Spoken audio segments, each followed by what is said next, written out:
What's up, guys? Tejas here from 11 Gauge Recordings, and I'm really excited to show this particular trick to you guys. It's kind of an effect I usually use in some of my mixes to create an extra sense of room and quite honestly, just a lot more drama in the song, and to give this effect of a drummer hitting really hard on the snare than he actually is.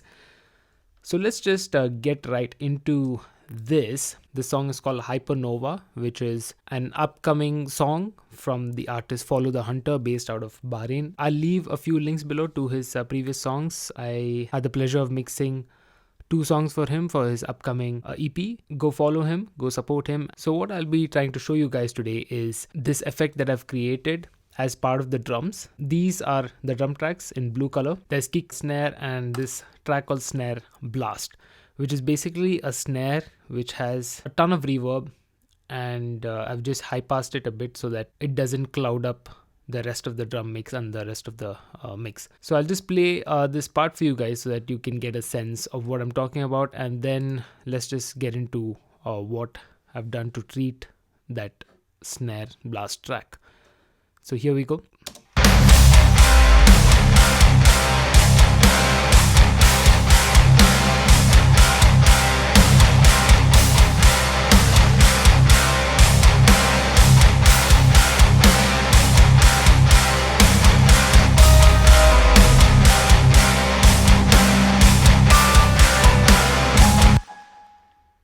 So I hope you guys notice what I'm talking about. So it's basically that really roomy snare, like it's almost a hall reverb kind of snare that is added to the original snare to create this sense of a really hard hitting drummer, especially for this part. So as you can see, this part is unmuted and it's muted basically for the rest of the song other than these 2 parts. Let me also show you guys these 2 parts, and you can listen to these parts where I've unmuted the tracks, and that's where the effect comes in. So I'll just play it from somewhere here.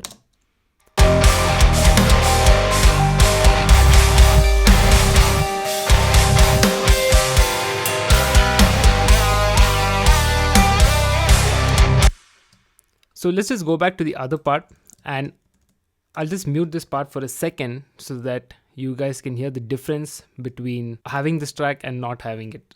So I'll just play it again for you guys with the track on, and then I'll remove it the second time. Here goes.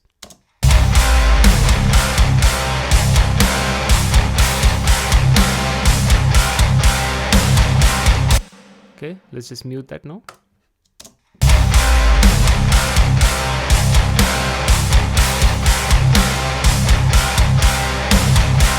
I hope you guys are wearing a set of headphones or listening on a pair of monitors, because that's when you'll kind of notice these subtle things. I mean, these things are not actually meant to be heard as such or even noticed. It's just supposed to make you feel like there's something extra going on, but you don't really know what exactly happened there. So that's the whole intention behind this. Let me just solo the drum tracks and show you guys how that sounds just as part of the drum mix.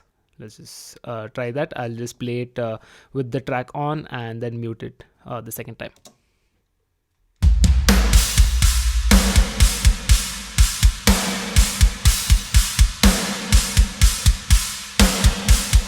Okay, let's just mute that track now.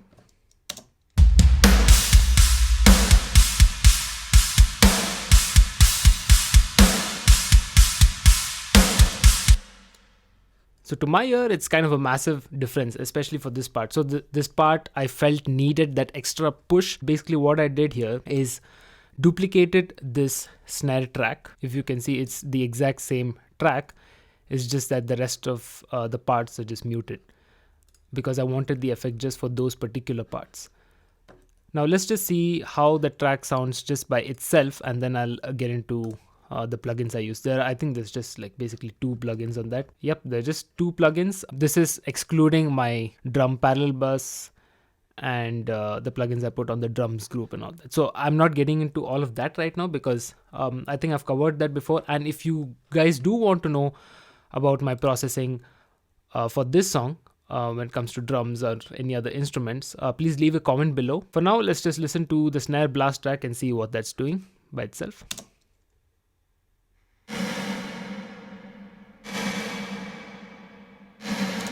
Not very exciting on its own, right? So I'll just remove the plugins so you can hear that without that it's just basically the snare. All right. So the first thing I added was this plugin by Softtube. It's RC48. Really long reverb times. The mids are like 3.22 seconds. The high cut is only till about 6.45, so it's basically like a low pass filter on the reverb till 6.45. I don't need the really extreme high end. I had basically put it just fully wet so that it's just completely processed and there's no dry signal in it left at all. And the only other thing I did was add this high pass filter till about 211 hertz, just to take out low end that does not have to cloud the rest of the drum mix. So let's just play the snare and the snare blast tracks together without the high pass so that you can see how it kind of clears up and stays out of the way of the actual snare track.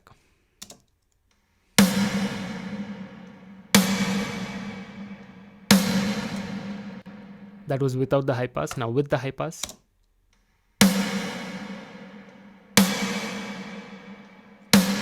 Now I know it must feel like there was a lot of low end lost, but there is already a lot of low end on the snare, and this will also cloud up the rest of the drum mix. Not only the rest of the drum mix, the rest of the mix itself. So I don't want a bunch of extra low end coming in and disturbing the rest of the mix. That's all I've added to this track, and this is how it sounds finally.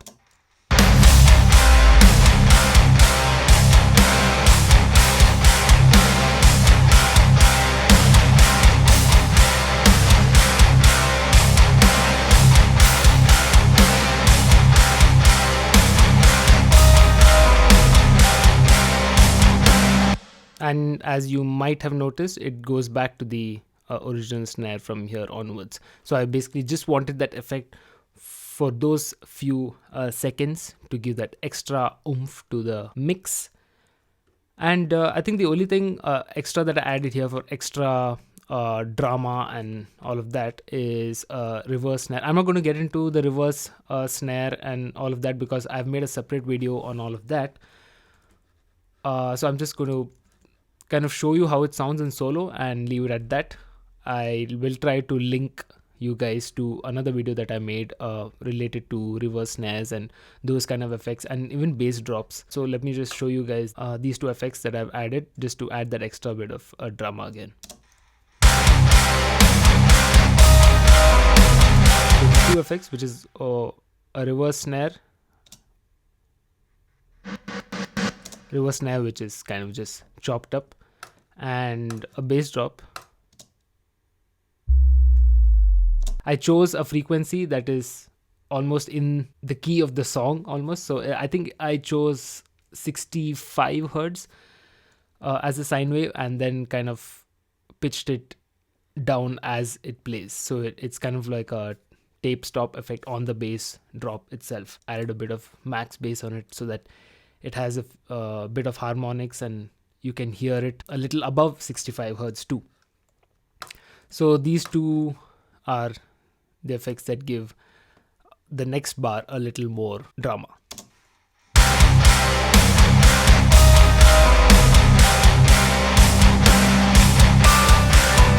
Also, these two effects are a good transition from the snare blast track to just the dry snare track. Otherwise, it'll be like a huge jump from the snare blast track to the original snare because suddenly there'll be a loss of reverb and it might be a little noticeable. So if you put this, it'll create the drama, plus it also kind of transitions into the next part of the song, which kind of conditions your brain to get used to the next part of the song.